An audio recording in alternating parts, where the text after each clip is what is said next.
మీ business ఏదైనా మీ ఊర్లో promotion చేయాలంటే అది సుమన్ టీవీతోనే సాధ్యం. ఇప్పుడే సంప్రదించండి. Hi hello welcome to Suman TV. నేను మీ పవన్.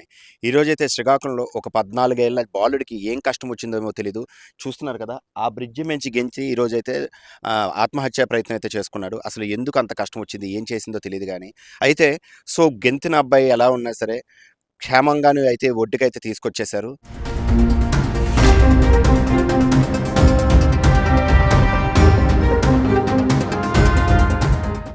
ఏదేమైనప్పటికీ ఈరోజు ఈ ముగ్గురు చేసినటువంటి సాహసం అయితే ఈరోజు ఒక్కసారిగా శ్రీకాకుళం మొత్తం కూడా హ్యాట్స్ ఆఫ్ చెప్పాలి. ఎందుకంటే అసలు ఎటువంటి సంబంధం లేకుండాను బ్రిడ్జి మించి వెళ్తున్నప్పుడు ఒక 14 ఏళ్ల బాలుడు నీటిలో పడిపోయాడు అని వార్త తెలియగానే హుటాహుటిగా వాళ్ళ కోసం ఆలోచించకుండాను వెంటనే సరే దిగి ఆ బాలుడి ప్రాణాలను అయితే కాపాడినటువంటి ముగ్గురు ప్రాణదాతని ఈరోజు మీకు పరిచయం చేయబోతున్నాను.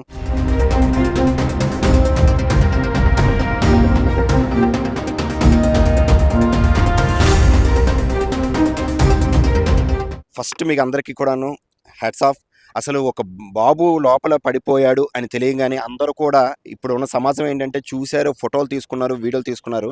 అలాంటిది అవన్నీ పక్కన పెట్టి ఫస్ట్ ఆ ప్రాణాలు కాపాడదామని ఇంత నీరు ఈరోజు చాలా ఉధృతంగా ప్రవహిస్తున్నటువంటి నీటిలోకి దూకి కాపాడారు. ఫస్ట్ ఆఫ్ ఆల్ మీ అందరికీ కూడాను చాలా చాలా చాలా థ్యాంక్స్. ఈరోజు ఈ బాలుడిని ప్రాణాలతో కాపాడినటువంటి ముగ్గురు ప్రాణదాతలు అయితే అసలు ఏం జరిగింది సడన్గా, అసలు మీకు ఎలా తెలిసింది? ఫస్ట్ అక్కడ జరిగిన ఫస్ట్ సిచ్యువేషన్ అంతా ఎలా చెప్పగలరు? జరిగిన సిచ్యువేషన్ ఏంటంటే మేము పిల్లలకి స్కూల్‌లో దిగబెట్టిన తర్వాత మరలా ఉన్నాం. వస్తున్నప్పుడు ఆ బ్రిడ్జిలో అందరూ కొన్ని వందల మంది చూస్తా ఉన్నారు. ఏం జరుగుతుంది ఏంటంటే సరే ఒకసారి నేను కూడా చూసానన్నమాట. నది చూసేసరికి మధ్యలో కుర్రోడు పడిపోయి ఉన్నాడు. పడిపోయి ఉన్నాడు కానీ ఎవరు కూడా ఆ వ్యక్తిని కాపాడాలని చెప్పి సాహసించలేదు. అప్పుడు వెంటనే ఇక్కడ ఉన్నటువంటి ఏం పేరు సార్? గురుమూర్తి గారు నాగల్ల.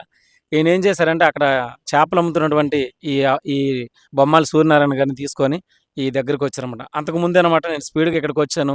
ఇక్కడ ఉన్నటువంటి ఈ వాతావరణం చూసినట్లయితే ఈ శ్మశాన వాటి దగ్గర విపరీతమైనటువంటి పందులతో ఆ స్మెల్‌ని చూసి భయపడిపోయాం. ఫస్ట్ అసలు ఇది దాటుకొని ఎలాగెళ్తామని చెప్పేసి అనుకున్నాం. అయితే ఎలా అయినా పర్లేదు ఒక బిడ్డను కాపాడాలని ఒక ఆలోచనతోనమాట ముగ్గురం ఇక్కడ పరిగెత్తుకొని ఇక్కడికి వచ్చాము. ఇక్కడికి వచ్చిన తర్వాత మాకున్నటువంటి మరి బట్టలు మరి ఏమి ఇప్పలేదు. చూసి వెంటనే ఒకటే ధ్యేయం, ఆ కుర్రోడినెళ్ళి కాపాడాలి, తీసుకొని రావాలి అంటే అదొకటే ఆలోచన చేసుకొని ఉన్నాం. వెళ్ళాము. ఈ సైడ్‌లంటయితే చాలా ఫ్లోటింగ్ ఉంది వాటరు. ఆ వాటర్ ఈదుకుంటూ మేము వెళ్ళినప్పుడైతే మేము కూడా వాటర్ తాగేసాం అనమాట. ఎందుకంటే వాటర్ ఎక్కువ కొడతా ఉంది. అటు ఇటు కొడతా ఉంది. అయినప్పుడు కూడాను ఈ ఏటిలో అనమాట ఈదుకొని వెళ్ళినప్పుడు వాటర్ తాగుతున్నప్పుడైతే మా కడుపులైతే కలిపేసినట్లు అయిపోయిందనమాట. ఎంత వాటర్ పొల్యూట్ అయిపోయిందంటే నిజంగా మరి నాయకులు, అధికారులు మరి ఏం చేస్తున్నారైతే మాకైతే తెలీదు గానీ, ఉన్న వాటర్ అయితే మాత్రం విపరీతమైనటువంటి పొల్యూట్ అయిపోయింది. ఈదుకుంటూ వెళ్ళాము. వెళ్ళిన తర్వాత తీసుకుంటూ అలాగా ఆ మధ్య దగ్గరికి వచ్చినప్పుడైతే ఇంకా మాకు చాలా కష్టమైపోయింది. ఆ పిల్లోడినైతే అలా పైకి ఎత్తుకుంటూ మా చేతుల మీదే తీసుకొని ఇక్కడ రావడం అనేది జరిగింది సార్. సార్ ఫస్ట్ అసలు మీరు చూసి కబురు పెట్టారు, తీసుకొచ్చారన్నారు. అసలు మీరు అసలు ఎలా చూసారు?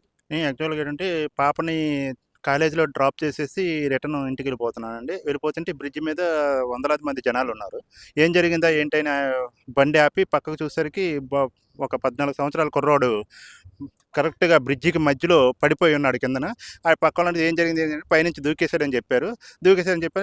చెప్పంగానే ఇమ్మీడియేట్‌గా నాకు ఒకటే ఆలోచన వచ్చింది. ఆ కుర్రోడిని ఎలాగైనా కాపాడాలనేటువంటి ఆలోచన వచ్చేసరికి ఈలోగా ఆళ్ళ తండ్రి ఏమో బ్రిడ్జ్ పైన అటు ఇటు కంగారుగా తిరుగుతున్నాడు. తిరిగితే కంగారు పడమాకండి అని చెప్పేసి అతన్ని ముందు పదండి అని చెప్పేసి నేను బ్రిడ్జ్ డౌన్‌లో ఉన్నటువంటి చేపలు అమ్మే వాళ్ళ దగ్గరికి వెళ్ళి, బాబు ఇలాగ పడిపోయాడు చిన్నపిల్లోడు, ఏదో ఒక రకంగా హెల్ప్ చేయండి అంటే, ఈ కుర్రోడు మాత్రం ఎమర్జెన్సీగా మాకు ఆ ఏరియా అంతా ఐడియా ఉందిలేండి, నేను వచ్చి సేవ్ చేస్తానని చెప్పేసి నాతో పాటు వెంటనే వచ్చి ధైర్యం చేసి అంత లోపలికి కూడా ఈదుకుంటూ వెళ్ళి కుర్రోడిని రక్షించడం జరిగింది. కాకపోతే ఇక్కడ ముఖ్యంగా చెప్పుకోదలుచుకున్న విషయం ఏంటంటే, వెనక ముందు ఆలోచించకుండా బాలుని రక్షించాలని ముందుకైతే వచ్చేసాం కానీ, ఇక్కడికి వచ్చిన తర్వాత లోనకి వెళ్ళడానికి మాకు అసలు ఏమాత్రం కూడా అవకాశం లేదు రూటు.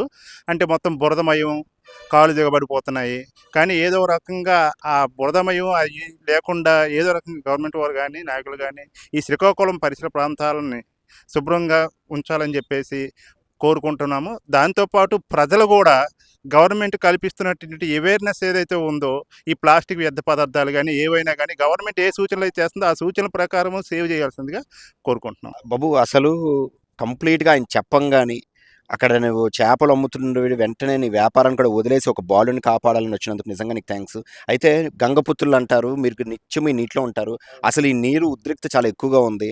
అలాంటప్పుడు కూడాను వెళ్ళి కాపాడారు. అదేవిధంగాను నీతో పాటు సాయం కోసం వచ్చిన ఆయన కూడాను అందులో దిగబడిపోయి కొంచెం కొట్టుకుపోతున్నప్పుడు కూడాను కొంచెం ఆయన కూడా కాపాడేటట్లు కూడా తెలుస్తుంది. అసలు ఇక్కడ నది ఎలా ఉండబోతుంది? ఇక్కడ ఎటువంటి అసలు ఈ నది పరిస్థితి ఎలా ఉంటుంది? సార్ ఈవేళ వాటర్ నిన్న సాయంత్రమే వదిలాడు. వాటర్ ఫోర్స్‌గా వస్తుంది. ఇందులో అక్కడ మాకు ఆ విశేషం తెలగానే ఏమాత్రం కూడా ఆలోచించకుండా ముందుకి, వెనక్కి ఎలాగైతే అలాగే ఉందనేసి మీ ఇద్దరం దిగాము. ముఖ్యంగా మాకు ఆ బ్రిడ్జి మీద వచ్చి అతను చెప్పడం అనేది అతనికి చాలా థ్యాంక్స్ చెప్పాలి. అతను చెప్పడం వల్ల నేను వచ్చి ఈవేళ చేయడం, మనిషి తీయడం అనేది జరిగింది. థ్యాంక్స్. అప్పుడు నువ్వు వెళ్ళేసరికి ఆ బాబు పరిస్థితి ఎలా ఉంది? బాబు పరిస్థితి వాటర్ తాగాడు. పైనుంచి మీద ఈ అందరి ఫోటోలు, కేకల వల్ల కొంచెం భయభ్రాంతికి చెంది మాకు చూసి అతనికి కొంచెం ధైర్యం వచ్చింది. ఆళ్ళ నాన్నగారికి, అతనికి. మేము కూడా మరి వెనక ముందు చూడకన్నా ఇమ్మీడియేట్‌గా తీసాం. పిల్లల్ని కూడాను పూర్తిగా పట్టించుకోలేని పరిస్థితులు అవుతుంది. ఈరోజు దానివల్ల పిల్లలు అసలు వారి పరిస్థితులు ఎలా ఉంది? వాళ్ళ చదువు ఎలా ఉంది? వారు బయట సమాజంలో ఏ విధంగా ఉన్నారు? చెడు వ్యసనాలకి లోనవుతున్నారా? లేదా అటువంటి పర్యవేక్షణ లోనవ్వడం బట్టే ఇలాంటి కార్యక్రమాలైతే ఇటువంటిది అంటే బాధలు కూడాను మనం చూడాల్సి వస్తుంది. అయితే ఏది ఏమైనప్పటికీ ఈరోజు ఈ ముగ్గురు ప్రాణదాతలకు కూడాను నమస్తే. Hats off. Thank you. Suman TV.